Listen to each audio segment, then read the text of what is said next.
as well. The aggressive Salonen leads the rally, but not for long. He'd been fastest on all 6 opening stages, but now on the 7th, he's heading for a broken engine. Henri Toivonen had moved into 2nd place, and he was set to inherit the lead. Toivonen had gone off on stage 4, but the snow had cushioned the impact, one of the few consolations of the Swedish rally. In 3rd place came Kankkunen in the Peugeot.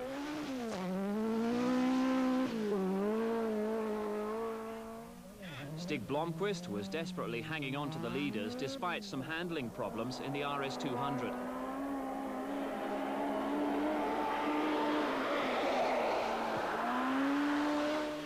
Marco Alén was lying 4th, but complaining of a misfiring engine.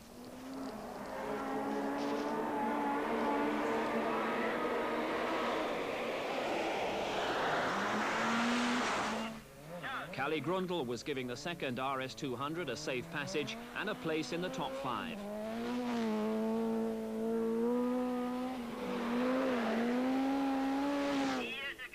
And Malcolm Wilson had put his gearbox problems behind him and cautiously sets out on the stage.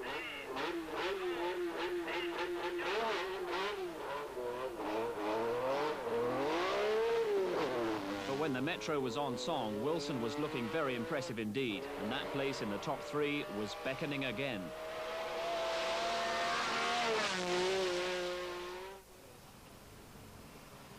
The Swedish wasn't meant to be a rally of attrition, but at the end of the first day, that seemed to be the theme.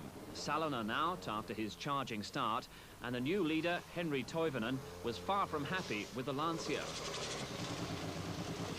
I don't know, we have some kind of problem with Mark all the time with the car. It's very difficult to drive. I don't know what is different from the practice cars. Okay, we are in the lead, but it's not really, you know, enjoyable to drive because it's sort of difficult, very difficult. In the absence of Salonen, Peugeot were able to put all their efforts behind Juha Kankkunen. His confidence had grown throughout this, his first day on the event, and by the rest halt he was challenging Toivonen for the lead. Peugeot looked set to salvage something from their disappointment. And a good first day's competition also for the Fords. Blomqvist seemed to have come to terms with the car's handling problems, and Grundl too was challenging for the top 3. But day 2 and the attrition continues. Casualties come thick and fast. Toivonen, even with the boost turned down on the Lancia, limps out of the first stage. The valve problem spells the end of Toivonen's rally. The chance of a hat-trick is gone. It seems the exhaust valve has broken and it's impossible to prepare. It's a pity because I already put 700 revs down because I wanted to save the engine. Better luck next time. I will join Salonen in the bar, I think. The new leader, Juha Kankkunen, in the Peugeot, the only man apparently without any problems, and his command is growing all the time.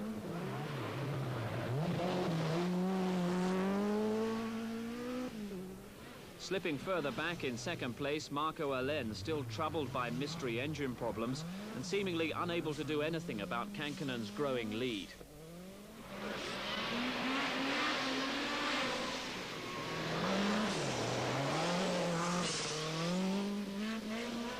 And the RS200 of Kalle Grundl soon becomes the sole surviving Ford. Teammate Stig Blomqvist had gone out with a blown engine on special stage 12, so Grundl's task is to battle Malcolm Wilson for 3rd place. That will carry the reward of A seeding, which means the drivers are seeded in the first batch of leading runners on future World Championship events. With Grundl briefly going off, it's Wilson in the Metro who holds that 3rd place, but sadly not for long. On the road section here, I think the engine problem, we've had a cam belt go, and there's replaced the cam belt, but unfortunately it's done damage to the valves in the engine. Just on this road section down to the stage. Pity, we were lying 3rd. You're up to 3rd? Yeah, we'd overtaken Kalle because he was off on the last one. So the long-awaited A seed was looking nearer, but that's the way it goes. These mechanical failures were deciding the rally, especially with Alain unable to make any impression on Kankkunen.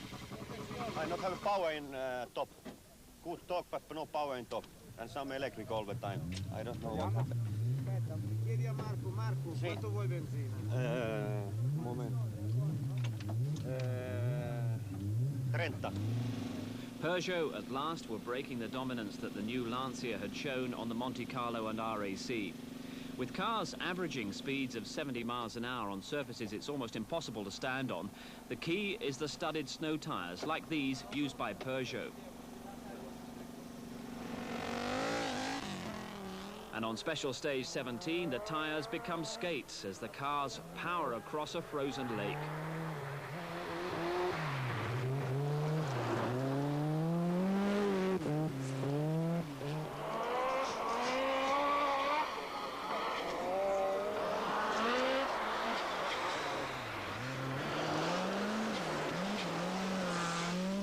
Kankkunen, Alain, and here Kalle Grundle, who now seems assured of his third place with the demise of Malcolm Wilson.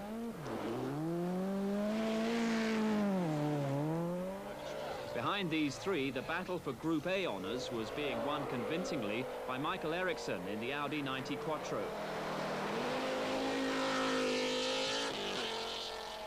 And Jean-Claude Androuet fought bravely in the heavy Citroën, lacking both experience of the event and practice. Juha Kankkunen powers on toward the end of the second day.